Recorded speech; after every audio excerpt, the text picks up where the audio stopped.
Ardila adalah seorang murid yang masih duduk di kelas 10.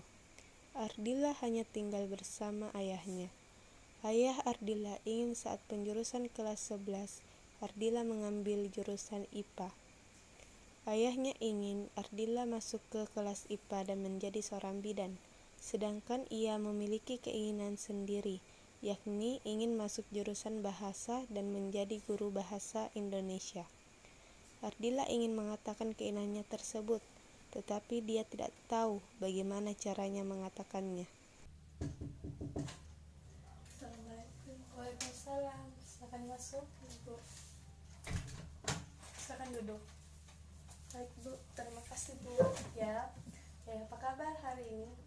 Beginilah, Bu. Maksud kamu begini apa? Saya nggak tahu harus mengatakannya, Bu. Baik, begini Dila, mungkin Ibu bisa membantu dengan sebuah pertanyaan. Apa yang membuat datang ke ruang konseling ini? Saya ada masalah, Bu, dan saya ingin ikut konseling Ibu. Begitu. Apa sebelumnya kamu pernah ikut konseling? Saya tidak pernah, Bu, ikut konseling. Bu, apa boleh saya ikut konseling Ibu? Boleh, tapi sebelumnya saya akan menjelaskan dulu tentang konseling itu ya Dila, setuju? Iya, Bu, saya setuju, Bu. Begini Dila, pada dasarnya konseling itu merupakan suatu proses bantuan yang diberikan oleh konselor kepada konseli untuk membantu memecahkan masalah konseli, dan konselilah yang memecahkan masalahnya sendiri.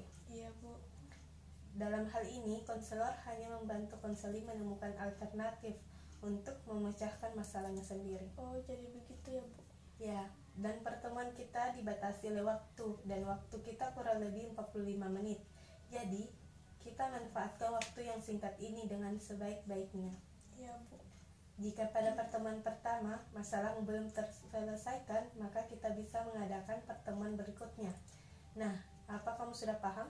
Iya, Bu, saya sudah paham, Bu. Nah, sekarang kamu bisa menceritakan masalahmu. Tapi, Bu, masalah saya akan aman kan, Bu? Oh, begini.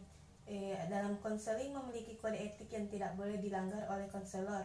Jadi, selama proses konseling berlangsung, rahasia ini hanya konseli dan konselor yang tahu. Bagaimana, Dila? Iya, Bu, sekarang saya akan mencoba menceritakan masalah saya. Baik, Dila. Begini, Bu, saat ini saya sedang kebingungan. Kamu merasa kebingungan? Iya, Bu.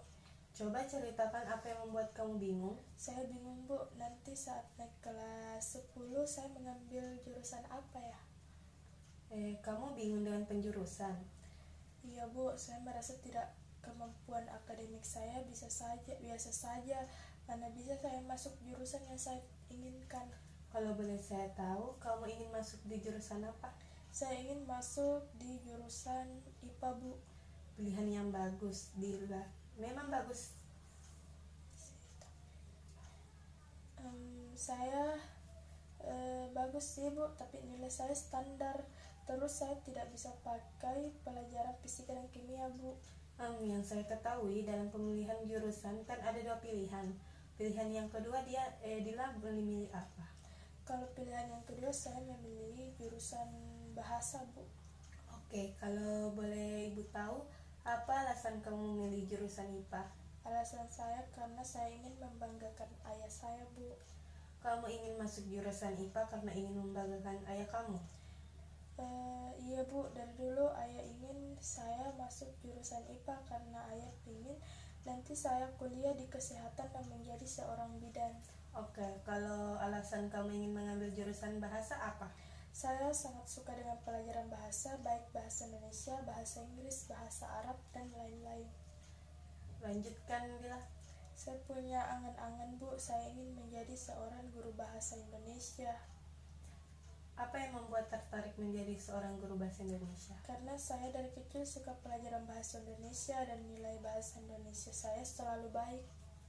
Dila sangat suka dengan pelajaran bahasa Indonesia ya? Iya, Bu, sebenarnya saya merasa terbebani bila saya mengambil jurusan IPA. Apa yang membuat merasa terbebani kamu? Sebenarnya saya tidak ingin mengambil jurusan IPA, tapi saya ingin membanggakan ayah saya. Bisa kamu jelaskan ke Ibu apa yang membuatmu ingin membanggakan ayah kamu? Saya sangat menyayangi ayah saya karena hanya beliaulah yang saya miliki di dunia ini. ibu saya sudah meninggal. Ibu turut berduka cita ya Dila. Terima kasih Bu. Sekarang coba jelaskan secara detail Dila.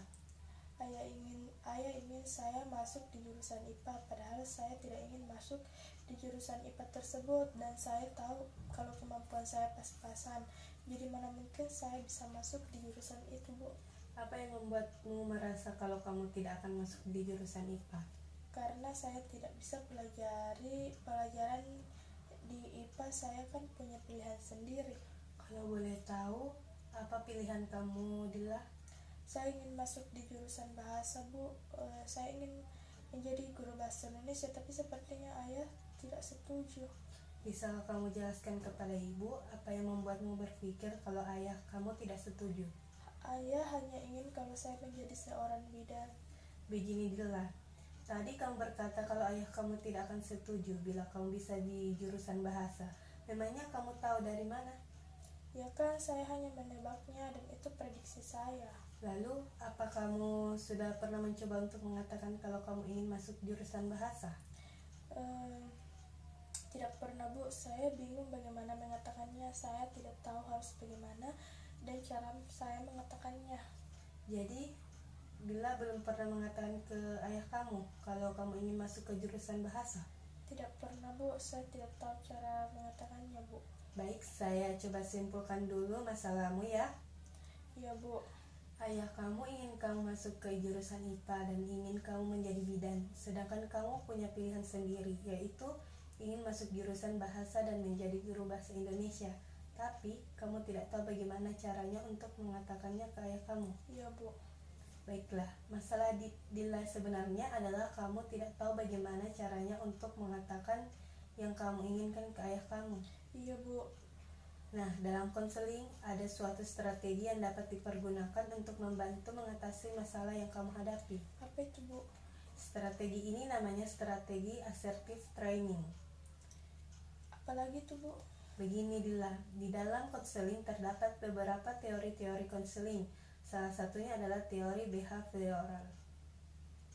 Maksudnya teori behavioral apa itu, Bu?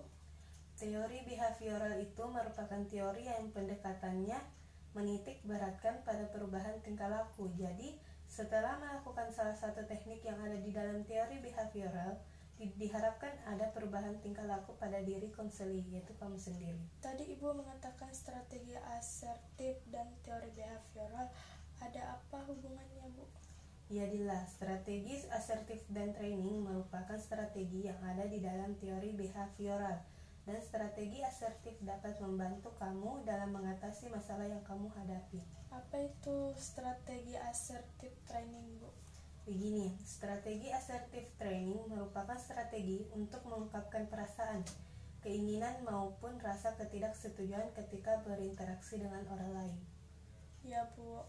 Nah, dalam strategi ini saya akan menjadi ayah kamu dan kamu menjadi diri kamu sendiri. Oh, begitu ya, Bu. Ya. Apa kamu bersedia melakukan latihan ini, Dila? Saya bersedia, Bu. Oke, sebelum kita memulai latihan, apa dudukmu sudah merasa nyaman, Dila? Sudah, Bu. Sekarang mulai, Dila. Ayah, Dila ingin bicara sesuatu. Dila mau bicara apa? Dila ingin bicara mengenai penjurusan ke kelas IPA, kelas 10. Oh, kamu mau bicara mengenai penjurusan. Memangnya ada apa? Dila punya pilihan sendiri ya. Dila ingin masuk jurusan bahasa dan ingin menjadi seorang guru bahasa Indonesia. Oh, kamu ingin masuk jurusan bahasa dan ingin menjadi guru bahasa Indonesia? Ya, maafkan Dila dan tidak bisa memenuhi keinginan ayah. Ayah tidak marah kan? Ayah mengerti dan ayah tidak marah. Ayah juga tidak bisa memaksa kamu. Benarkah? Terima kasih, ayah. Sama-sama. Nah, sekarang kamu tahu kan, Dila? Ya, Bu, sekarang saya mengerti dan saya tahu cara mengatakan ke ayah tentang keinginan saya. Baiklah Dila, hari ini kamu telah belajar untuk dapat menyelesaikan masalahmu. Saya berharap dengan keterampilan yang kamu ketahui, kamu dapat menyelesaikan masalahmu sendiri. Iya, Bu. Wah, tidak terasa. Kita telah kurang lebih selama 40 menit. Bolehkah saya minta untuk diakhiri, Bu? Tentu boleh Dila. Terima kasih ya Bu. Oh ya, jika kamu ada masalah yang belum dapat kamu selesaikan, jangan ragu datang ke ruang konseling ya. Jadi saya boleh datang lagi ke ruang konseling ini Bu? Boleh sekali Dila. Iya Bu, terima kasih Bu. Sama-sama. Assalamualaikum. Waalaikumsalam.